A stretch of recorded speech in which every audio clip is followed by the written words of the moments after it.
Bonjour à tous. Aujourd'hui, c'est vous et moi face à Nelson Garner. Nelson Garner, bonjour, bienvenue sur le plateau de Face à Face. Bonjour Joanne. Pianiste de renommée internationale, vous vivez à Genève. Vous êtes pourtant d'origine argentine. Vous êtes né en 1969 à San Pedro. Donc votre talent a éclos d'abord à Buenos Aires, c'est juste? Oui, c'est juste. C'est là que j'ai commencé mes études musicales, c'est là où j'ai grandi. C'est là où j'ai fait la découverte de la musique et du piano. Alors pourquoi le piano? Pourquoi cet instrument de la solitude? S'il en est, non? C'est un instrument de solitude, ça c'est vrai. Le piano, c'est parce qu'il y en avait un chez ma grand-mère, il y avait un piano droit.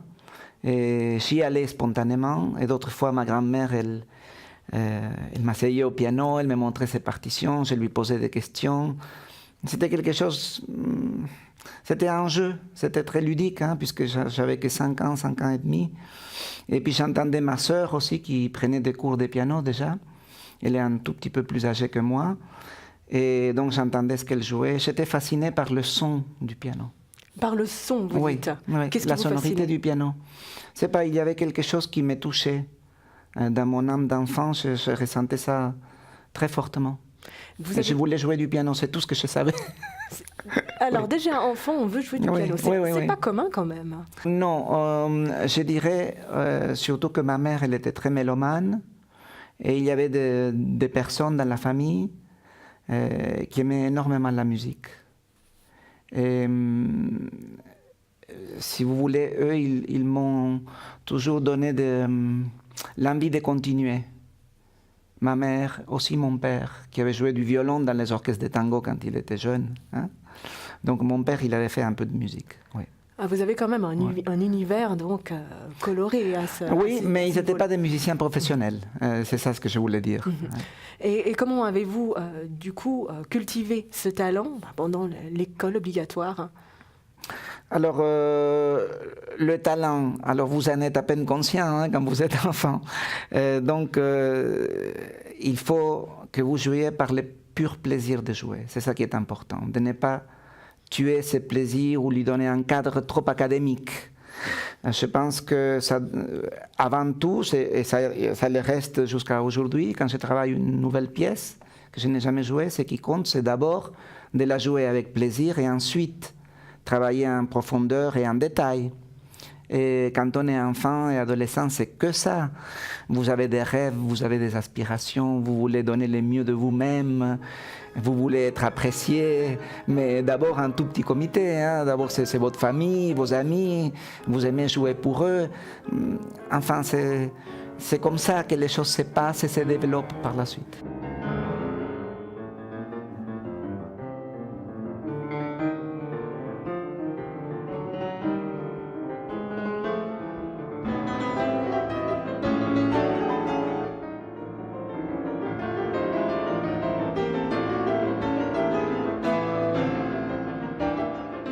Un petit comité qui va vite s'agrandir en un public plus conséquent, puisqu'en 1986, vous obtenez le premier prix du concours Franz Liszt de Buenos Aires. Martha Argerich vous propose une bourse d'études qui vous permet d'aller au Conservatoire de Genève dans la classe de virtuosité de Maria Tipo. Qu'est-ce que vous avez ressenti à ce moment-là, jeune Nelson Garner, avec les feux de la rampe à quelque part déjà à ce moment-là? Alors, je me souviens de toute une année où j'avais passé en préparation de mon voyage à Genève. Donc, je venais de remporter justement ce premier prix au concours Franz Liszt. J'avais fait mes débuts au Théâtre Colón de Buenos Aires, ce qui était, pour moi, j'étais un adolescent de 17 ans. C'était vraiment un concert où il y avait un gros enjeu, n'est-ce pas? Il fallait que ça se passe bien. Je me souviens que j'étais très nerveux le jour du concert, j'avais fait quelques fausses notes, mais dans l'ensemble, ça s'est très bien passé, et j'ai été apprécié. Et puis, très vite après, il y a eu cette audition complètement inespérée devant Martha Argerich. Elle me propose de venir à Genève. Donc, voilà. Comment était le contact, justement, avec Alors, le contact, il était excellent parce que très naturel. Je n'ai pas joué pour quelqu'un qui m'a donné l'impression de me donner un cours ou de me dire ce qu'il fallait faire et ne pas faire. J'ai joué pour quelqu'un qui était certes immensément connu et admiré. Et moi, j'étais parmi les premiers à admirer son concert. Mais alors, au moment de cette audition, ça s'est passé, mais vraiment le plus naturellement au monde. Ça s'est passé d'une manière où je n'ai pas eu peur, je n'ai pas pensé ou réalisé qu'il pouvait y avoir un enjeu quelconque, vous voyez. Et c'est ça qui était fascinant quand je le regarde rétrospectivement. Et donc, j'ai eu cette possibilité de venir à Genève. Et 18 ans. Oui, j'avais tout juste 18 ans quand je suis arrivé ici. Oui, je suis arrivé en septembre 1987. Et d'après ce que j'ai entendu, c'était un cours par mois avec Maria Tipo. C'est ça, oui, c'est juste. C'est pas facile comme horaire. Non, alors je vous dis quand on dit qu'il y a trop, c'est pas facile. Quand on est trop livré à soi-même, c'était pas facile parce qu'en Argentine, bon, j'ai travaillé chez une grande professeure, Carmen Scalcione. J'avais des cours avec elle une fois par semaine et c'était de très longs cours. Il m'arrivait aussi d'aller au cours 2 fois par semaine s'il y avait un concert ou quelque chose d'urgentissime. Bon. Et là, j'avais un cours par mois. Donc, il m'a fallu acquérir une indépendance vis-à-vis de mon travail. Je savais que j'étais livré beaucoup plus à moi-même, mais c'était un apprentissage qu'il fallait faire à ce moment-là de ma vie. Donc j'ai appris énormément en travaillant tout seul. Donc vous, dans votre appartement, vous dites d'ailleurs au que début j'étais en pension chez une famille. Oui. Vous dites d'ailleurs que c'était un énorme contraste avec le cocon familial, un cocon très protecteur quand même. Absolument, oui, j'étais dans un cocon protecteur, puisque moi, je m'occupais de mon piano, voilà, j'ai préparé mes concerts, il y en avait peu, et donc j'avais tout le temps à loisir pour faire ça, et on s'occupait de tout le reste. Je suis arrivé ici et je trouvais que je devais apprendre par moi-même à faire des tas de choses. Je n'avais jamais été à la poste payer une facture, par exemple, ou des tas de choses. Oui, un sacré souvenir. Ou me faire à manger, ou des tas de choses de la vie pratique quotidienne. Oui. Et comment avez-vous vécu la cité de Calvin? Alors, je me suis très vite trouvé à l'aise, je dois dire, malgré les différences qu'on peut trouver avec l'Argentine, avec ma ville, avec les milieux dans lesquels j'ai grandi. Je me suis très rapidement trouvé à l'aise. J'ai rencontré des gens qui m'ont énormément soutenu, aidé. Je leur suis infiniment reconnaissant parce que je ne sais pas ce que j'aurais fait sans eux. Vous suivez donc les cours avec Maria Tipo. Comment ça s'est passé? C'était un rapport merveilleux. J'ai énormément appris de Maria Tipo et justement, elle m'a fait développer cette indépendance vis-à-vis de mon travail. Aujourd'hui encore, vous avez l'impression que c'est quelque chose qui vous reste? Oui, ça me reste. Et naturellement que ça me reste du point de vue du style, du grand jeu pianistique qu'elle possédait elle-même. J'ai énormément appris à ses côtés. Et elle est une figure à laquelle je suis toujours, aujourd'hui, très attaché. Nous passons de longs moments au téléphone où je lui raconte les programmes que j'ai faits, par exemple. Et elle me donne ses avis. Donc, de professeur, elle est passée, bon, pas non plus de l'autre côté, mais en tout cas, vous avez un rapport d'égalité, d'échange comme ça? Oui, et c'est merveilleux cet échange, justement.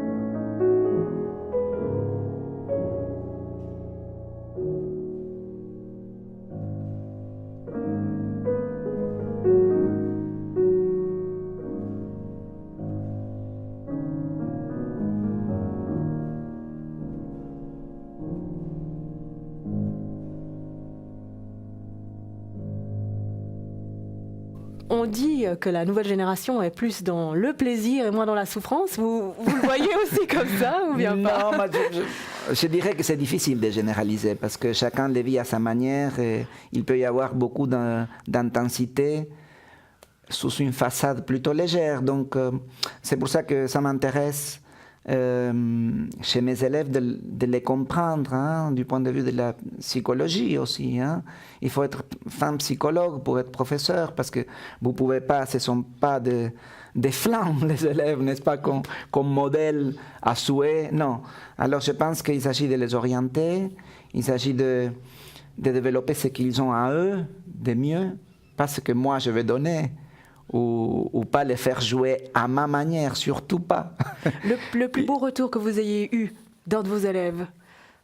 Il y en a eu plusieurs. Je peux nommer plusieurs de mes élèves qui ont fait ou qui sont en train de faire des carrières par eux-mêmes maintenant. Et ça me fait énormément de plaisir de savoir qu'ils sont sur la bonne voie. À propos de voix, un petit retour pour vous. En septembre 1990, vous gagnez le premier prix à l'unanimité du concours de Genève avec l'orchestre de la Suisse romande. Ça a été un tournant pour vous, hein, non? C'était un tournant dans ma carrière, oui. C'est à partir de ce moment-là que les engagements ont commencé à arriver. Petit à petit, hein, il n'y avait pas des masses de concerts qui sont venus tout de suite. Donc encore une fois, j'ai eu le temps. Et ce temps me paraissait long à l'époque. Je me disais, mais il faudrait que ça marche plus vite. Pourquoi je ne joue pas à Munich ou à Paris ou à Londres tout de suite? Parce que j'étais jeune, j'avais 20 ans, 21 ans. Et c'est clair qu'on est plein d'ambition, on veut faire des choses, on a envie de réussir, on aime énormément ce qu'on fait. On a l'impression que le marché est aussi assez compétitif. Hein, c'est malheureusement, je dirais, très compétitif. Mais alors, si vous pensez à la compétition, vous êtes fini, parce que déjà, il y a l'essence que vous perdez, n'est-ce pas? Et l'essence, c'est votre concentration sur la musique, sur ce que vous êtes capable de donner, sur ce que vous ressentez en jouant un chef-d'œuvre. Et donc, encore une fois, j'ai eu le temps, et maintenant, je ne regrette absolument pas. Je me dis que c'était tellement bienvenu que je ne sois pas poussé à faire 5 concerts dans une année. Non, j'en faisais une vingtaine. Justement, pour nos téléspectateurs, peut-être que le métier de pianiste n'est pas si connu que cela. Est-ce que vous pourriez nous décrire une journée typique d'un pianiste, si journée typique il y a? Il y a des journées typiques, parce que bien que ce n'est jamais une routine, hein, il y a une énorme discipline, je dirais même une discipline à en faire. Il y a beaucoup de rigueur. Vous ne pouvez pas vous laisser aller et dire « Ah, mais cette semaine, je ne suis pas dans le mood, je ne travaille pas ou je travaille moins. » Non, parce que vous avez des dates. Et surtout, ce n'est pas une question de date non plus. Vous avez une responsabilité énorme face à des chefs-d'œuvre qui sont beaucoup plus grands, dont la portée est beaucoup plus grande que tout ce que vous arriverez à en faire avec. Donc ce sont des pièces qui ont été conçues par la souffrance, la vie des grands compositeurs, qui nous ont donné quelque chose pour les siècles à venir, qui parle à toutes les générations. Donc si vous êtes les dépositaires d'un tel message, c'est énorme votre responsabilité et vous devez travailler. Et énormément.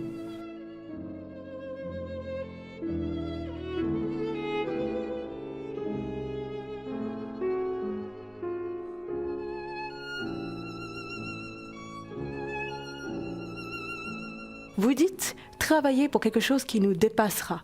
C'est presque, j'ai pas envie de dire désespéré, mais c'est une sorte de souffrance, non? de toujours rechercher cette perfection. Oui, mais je ne l'envisage pas vraiment comme une souffrance, dans le sens que un artiste se cherche.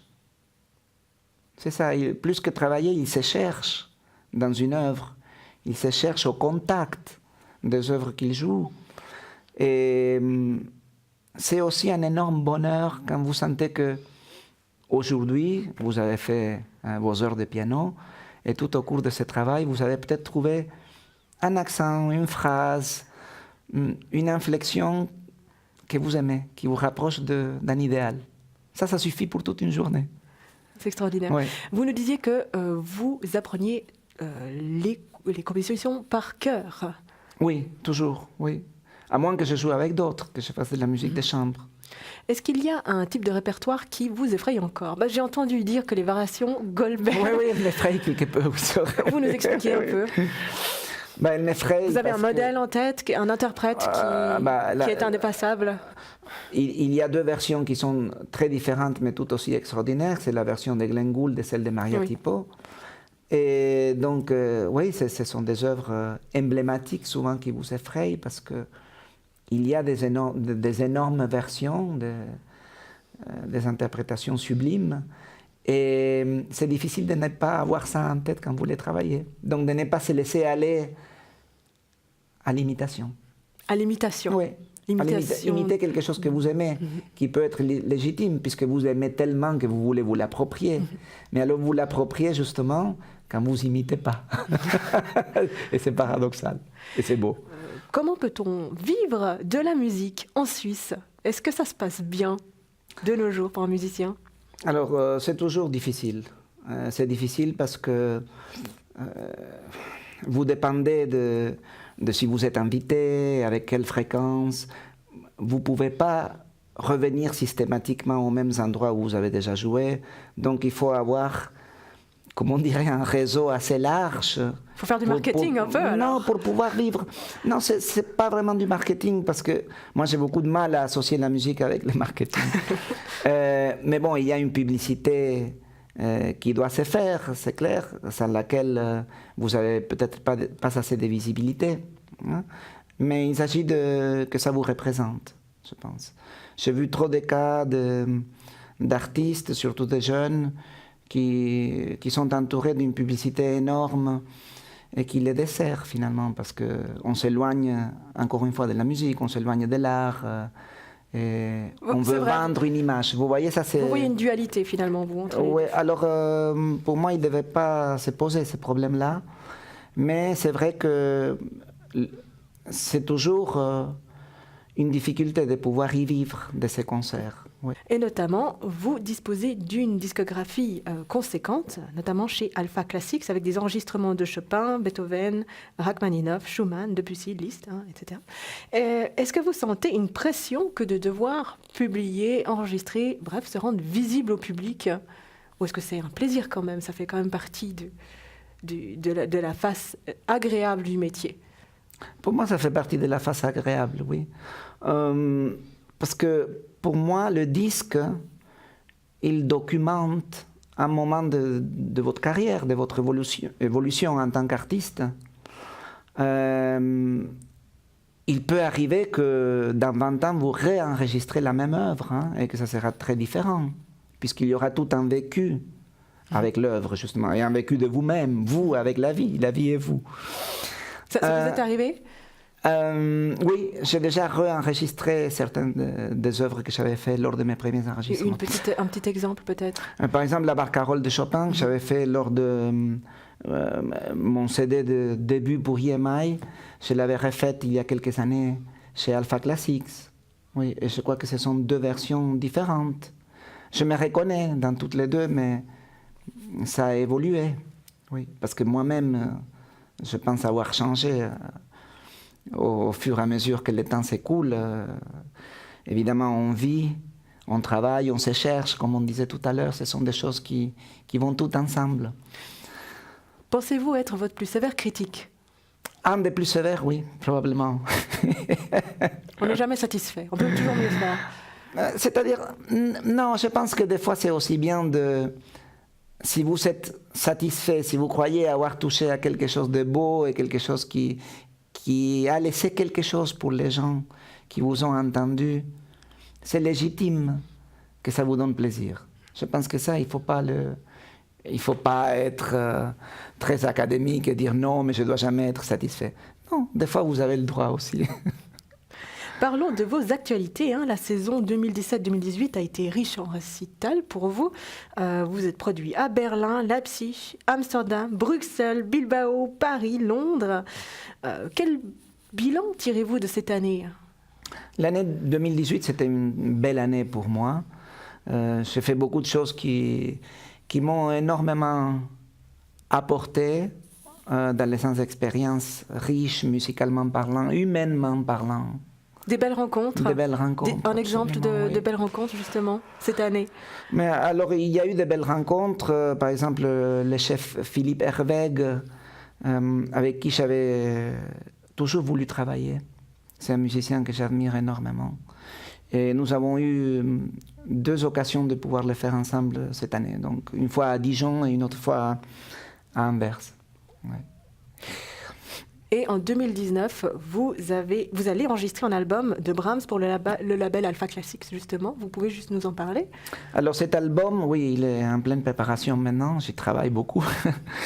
C'est ce qui vous occupe en ce moment, le plus? Oui, entre autres, il m'occupe beaucoup parce que, si vous voulez, avec l'enregistrement, comme je disais, il documente une période de vous, un vécu avec l'œuvre, et ça reste.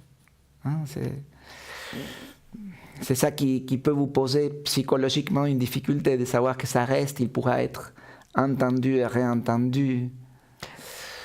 Et Brahms, justement, dans ce répertoire? J'ai toujours voulu, c'est un vieux rêve qui prend forme.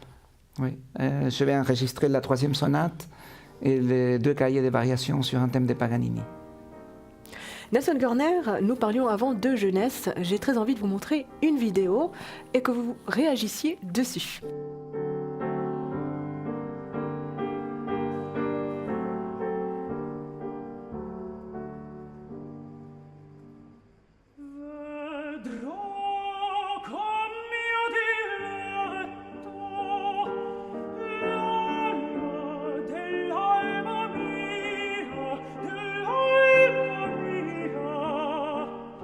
L'on vient de voir un concert en direct d'Aix-en-Provence dans le cadre de l'émission spéciale de Carrefour de l'Odéon sur France Musique qui date du 8 juillet 2017. Donc ce qu'il y a de spécial, et la raison pour laquelle la vidéo a fait polémique, c'est que le contre-ténor est habillé de façon assez relax quand même. Hein. On a les shorts, les baskets et les commentaires sur Internet étaient plutôt divisés entre ceux qui trouvaient que c'était un peu scandaleux que de ne pas suivre une certaine étiquette, un certain code, notamment vestimentaire, et une autre partie de la population sur Internet qui disait « Ah, mais c'est super que l'on rue un peu dans les brancards au niveau des vieux codes ».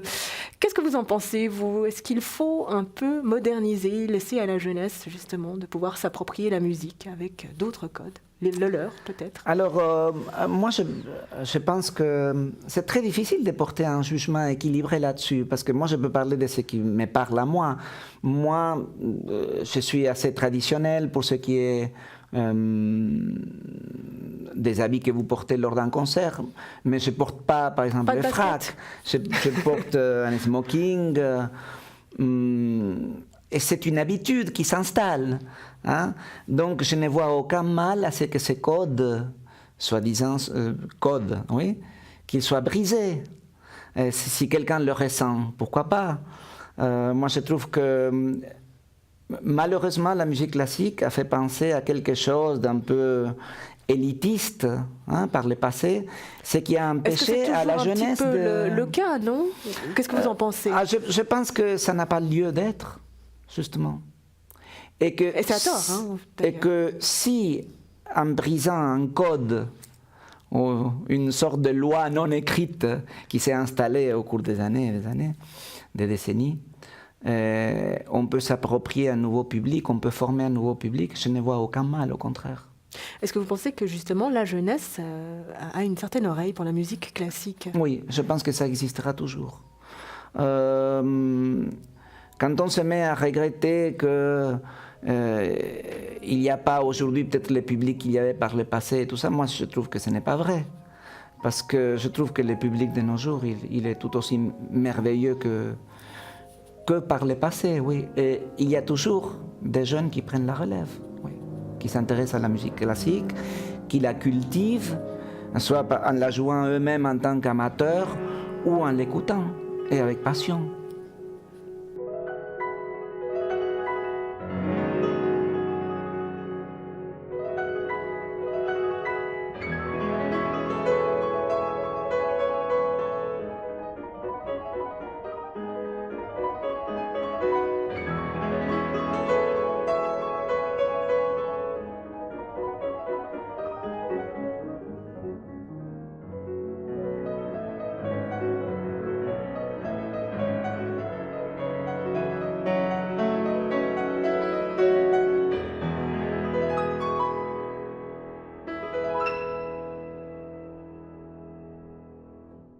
Une dernière question, Nelson Görner.